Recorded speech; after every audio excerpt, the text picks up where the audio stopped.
right now. My name is Ashi. Today I want to talk to you guys about assistance exercises. These are also called as accessory lifts, supplementary exercises, secondary movers, supplementary movers. There are a whole bunch of titles for these exercises. But these exercises were originally added into strength training routines to help complement the big three power lifts, which are your squat, bench press and your deadlift.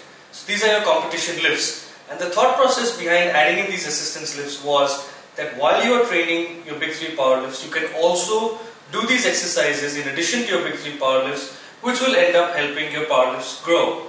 So you will perform better in a competition. Somewhere along the way though, this logic has been done away with. And what you have now is lifters obsessing over assistance exercises. So much so that they spend more time practicing these assistance movements than they do mastering the actual big three competition lifts. If that wasn't bad enough, people have now started attributing success on the big three power lifts to these assistance exercises.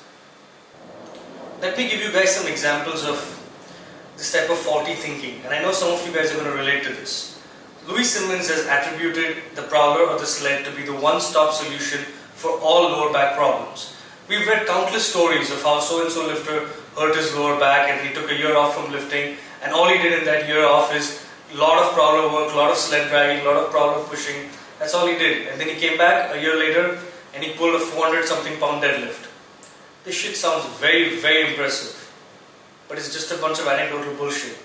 There's no way to quantify how much that prowler or sled work contributed to his big deadlift. There's no way to know at all. It's as possible that just taking time off from the deadlift helped him heal his back and improve his performance. And some people don't even talk about lower back problems. Some people just are convinced that doing this prowler and sled work is going to add a whole bunch of weight to my deadlift. It doesn't work that way. Let me give you some more examples. Matt Wenning has an amazing squat and he happens to do a lot of glute ham raises. So what do people start thinking? I need to do a lot of glute ham raises so I can improve my squat. So what happens next? You have guys doing 4 to 5 sets of squats followed by 4 to 5 sets of glute ham raises. Eric Spoto is the biggest bench presser in the world and he happens to do a lot of tricep press downs. So what do people start thinking? I need to do a lot of tricep press downs because that's going to help me progress on my bench press. Matt Krocholewski has an amazing deadlift and he happens to do a lot of croc rows. So what do people start thinking? I need to do some more croc rows. I'm going to get obsessed with croc rows. Croc rows are the secret to a big deadlift. So what is the problem with all this? What's the big issue? It's not that people are listening to powerlifters and trying to copy them. That's not it. The problem is that people are forgetting that in order to improve the squat, they need to be spending the bulk of their time training the squat. Yes, glute ham raises, leg curls, leg presses, leg extensions, lunges, all this good stuff is going to help your squat.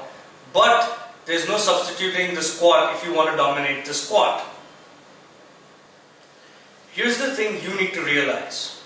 Unless you're going to spend a good span of time training nothing but the assistance lifts, and then you're going to go back and test your 1 rep max on the lift you want to improve, you will never know how much of a difference these assistance exercises make to you.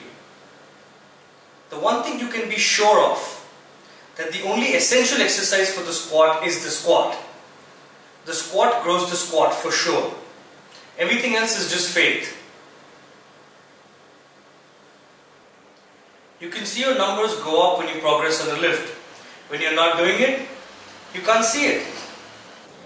If you look at this practically, you will find that people spend 4 to 5 work sets on squats and then 12 to 15 sets on supplementary or accessory lifts. And you have to really wonder, how intelligent is this? The bulk of your training time is being spent on exercises that you believe will help your squat, but you have no way of quantifying their effect.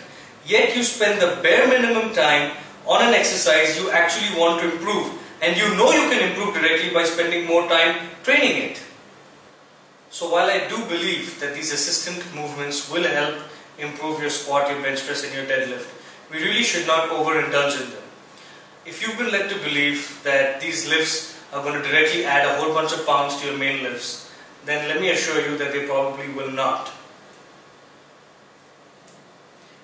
It is more practical to focus your training on your priority lifts even if it means working on them through various rep ranges and intensities over a workout, and minimizing the accessory work to a handful of lifts you rotate through.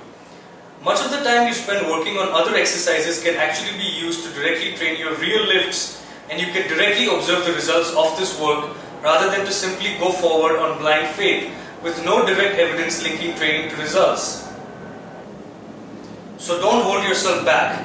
Try to dedicate a major portion of your workload to training your big lifts. This is what will take you to the next level. Thank you very much for watching this video. I really appreciate your love and support. Please comment, like and subscribe. Thank you very much.